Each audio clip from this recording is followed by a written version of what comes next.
Mr. President, I would like to talk for a few minutes about China.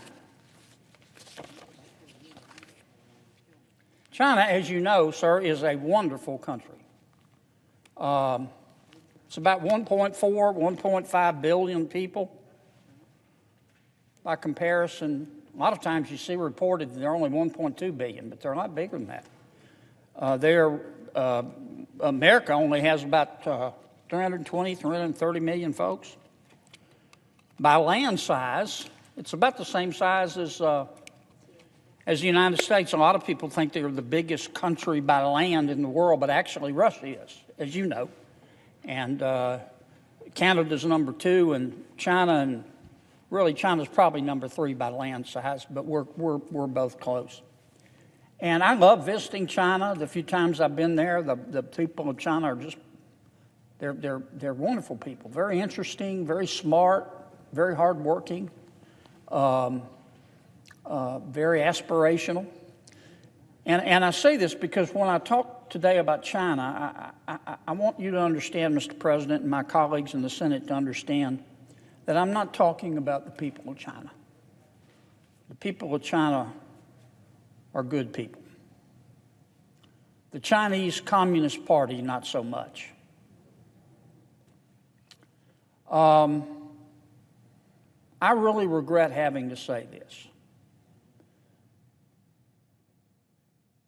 I would not turn my back on the Chinese Communist Party if they were 2 days dead. I don't want to have a Cold War with China. I would rather see us work together for the common good of the planet Earth. And we've tried, but that hadn't worked out real well.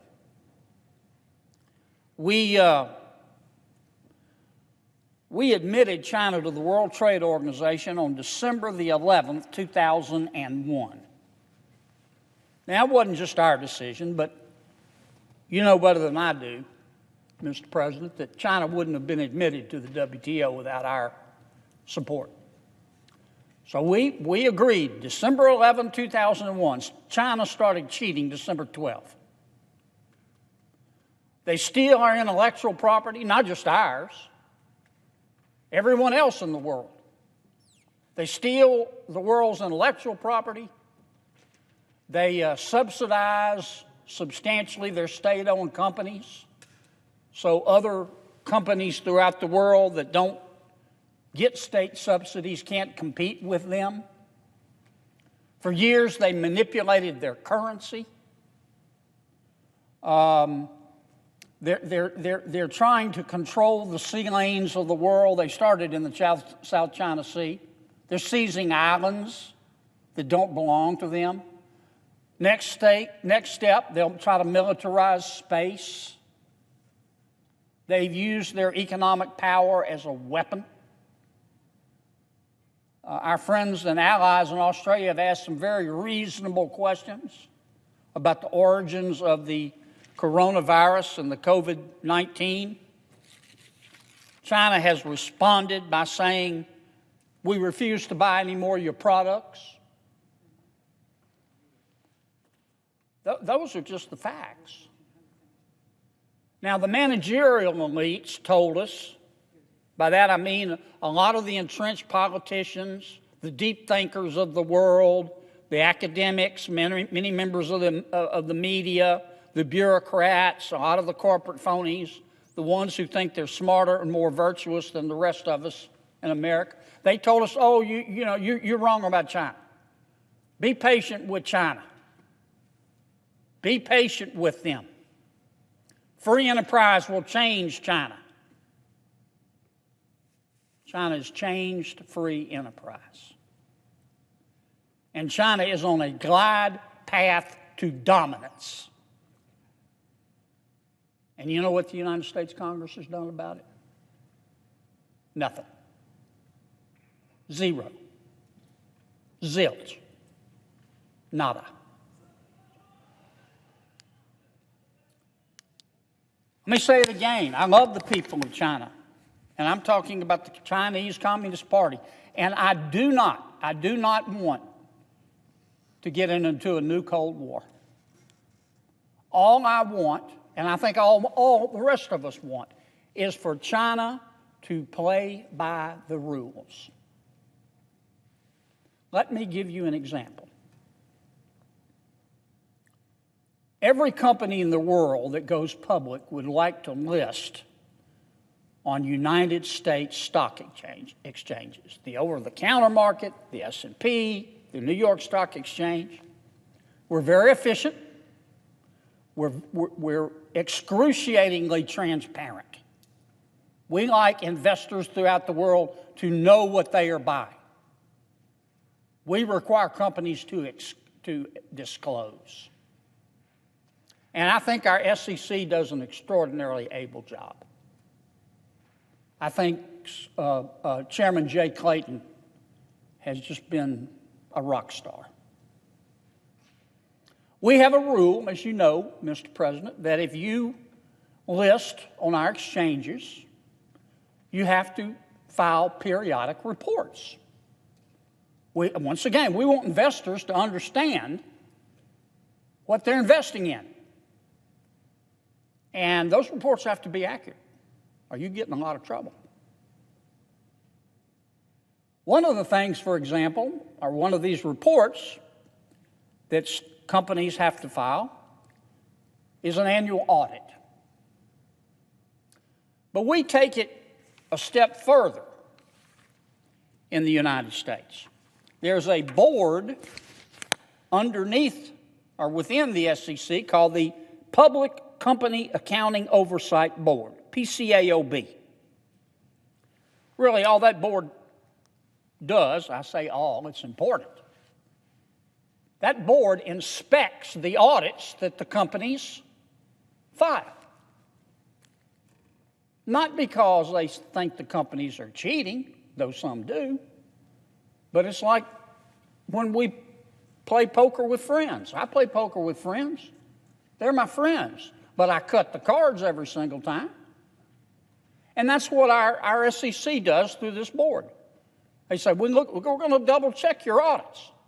And everybody has to comply with that rule. American companies, British companies, Malaysian companies, Turkmenistan companies, except one, Chinese companies. They just say no. They just say no, we're not going to do it. And you know what we do about it? Nothing. Zero. Zilch. Nada.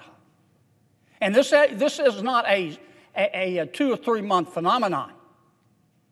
This has gone on for years and years and years. And all of us in the executive branch and, yes, in Congress, we huff and we puff and we strut around and we hold hearings and we issue press releases and then we do nothing.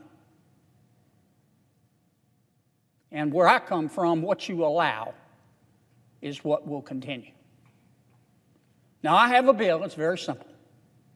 It says to all the companies out there in the world, including but not limited to China,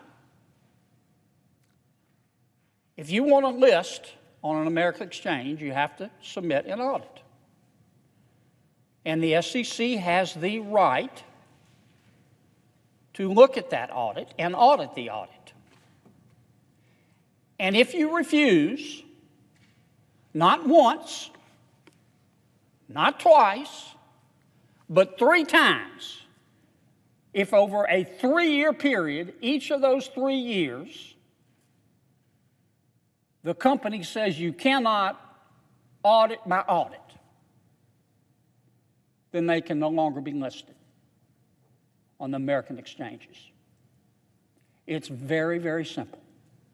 And once again, I tried to be very fair in this bill, as did my co-author, Senator Chris Van Hollen. We spent a lot of time on this. We don't want to be unfair to Chinese companies. We're not changing the rules. They've just been ignoring the rules. But we're saying, look, we're not going to give you just one chance. We're going to give you 3 chances. If you ignore the SEC request to do for a Chinese or any other company what they can do to all the other companies in the world, and that is audit their audits, and if you ignore the SEC for 3 years, then you got to take your business somewhere else. And you know who that's going to help the most, Mr. President?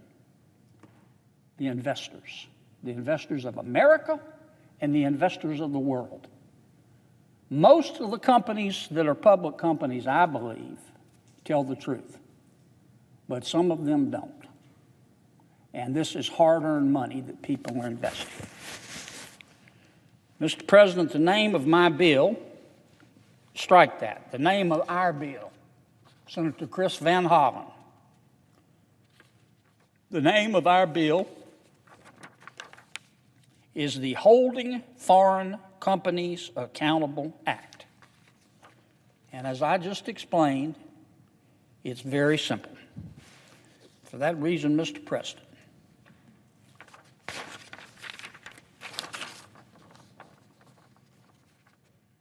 as if in legislative session, I ask unanimous consent that the Committee on Banking, Housing, and Urban Affairs be discharged from further consideration of S-945 and the Senate proceed to its immediate consideration. The clerk will report.